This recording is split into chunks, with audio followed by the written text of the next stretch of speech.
لە خورماتووە بەرەو سەنگەرەکانی پێشمەرگە کاتنی مەڕۆیە و بۆ سنووری حەوزەی حەمرین بەڕێوەین. سماقا گوندێکە لە نێوان خورماتوو و قەزای داقوق.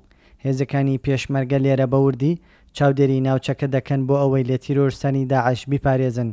فەرماندە مەیدانەکانیش دەڵێن داعش بە تەواوەتی لاواز بووە و تەنها پەنا بۆ پارتیزانی دەبات.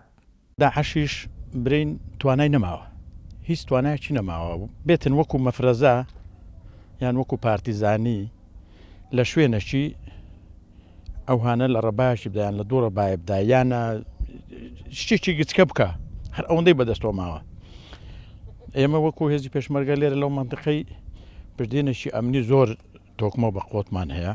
هێزی داحاش لە هەموو جان تێکشکاوە ئێستا هەیە حەوزی حەمرین ناوە پەلامارمانەدا بەس هێزی پێشمەرگە وەرەی زۆر بەرزە هەر وەختیشی دێن ئەمە تێشانەشتینین باکمان بە داعش نییە داعش گورگ بوو لێ نەتەزان ئێستا ڕویە هیچ باکمان پێینەوە هەر وەختیش پەلامارماندا ئەمە تێتی دەشتینین. فەرماندەی فەوجیەک لە لیوای سۆران ئاشکرای دەکات داعش لە هەموو ناوچەکان کە لە دەستی داوە چەکدارەکانی بەرەو حەویجە و حەوزەی حەمرین گواستووەتەوە بۆیە جوڵەکانیان لە سنوورەکە زیادی کردووە و بە شێوەی پارتیزانی بە پێویستی دەزانێت حەویجە و حەوزەی حەمرین بە زووترین کات لە داعش پاکرێتەوە.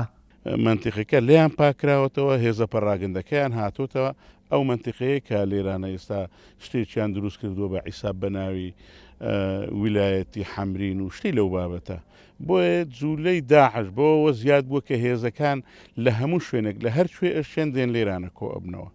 خۆتەزانن کە هێز کۆبوویەوە ئەوانی جوولەیەکەن بەوەی کە پێگەی خۆیان فراوانکەن هەرچەندە ناتوانن یەک بست پێگەی خۆیان فراوان بکەن بەڵام لێرە و لەوێ دەتوانن تەقەیەک دروستکەن بۆ ئۆمانەوەی خۆیان بۆ ئیسپات و زوودکردنی خۆیان لە ئەم سنوورە.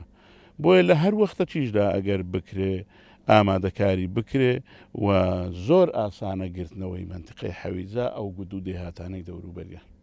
دواخستنی ئۆپراسیۆنی حەویجە هۆکارەکەی تا ئێستا ڕوون نییە.